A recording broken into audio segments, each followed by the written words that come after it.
خب های گایز به برامکس چنل. امرو با یه ترفند دوباره گوشی شیائمی اومدم که خیلی به دردتون میخوره. پیش خودتون اومدین گفتین چطوری اون صفحه کلیدامونو شبیه آیفون کنیم یا پیمایش گوشیمونو شبیه آیفون کنیم. هم برای گوشی سامسونگ رو میذارم هم برای گوشی شیائمی. الان امروز با گوشی شیائمی اومدیم انجام بدیم که ببینین دیگه. وارد تنظیمات میشین.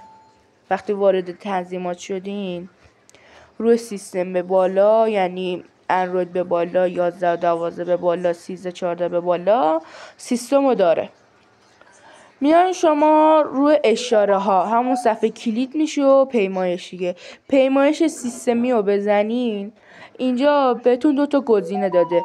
پیمایش 3 دکمه که اینطوری این مدلی بود که هم اینطوری میتونیم بدیم بالا هم میتونیم بیایم بیرون. اینطوری بود که خیلی خسته کننده است اینطوری.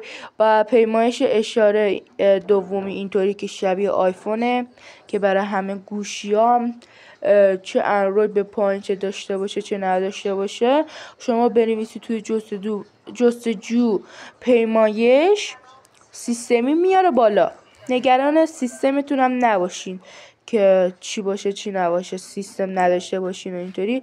الان من میرم اینجا توی تنظیمات جستجو می‌نویسم پیمایش سیستمی، میاره بالا که الان من به این شکل خودش هم داره توضیح میده. اگه نگاه کنین یه دونه اینطوری بزنین میاد بیرون، یه دونه اینطوری بزنی هم دوباره میاد بیرون، یه دونه بدی بالا صفحه دو این چیزی ها هستن که اینطوری پاک میکنی یا میری وارد یه جا، یه دونه به این سمت بدی اینور وارد اینور میشه و دیگه به این راحت تر میشه.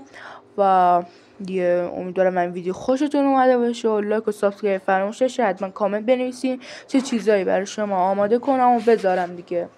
تا اون چنانی که بلدم براتون میذارم. امیدوارم این ویدیو خوشتون اومده باشه. خدا نگهدار.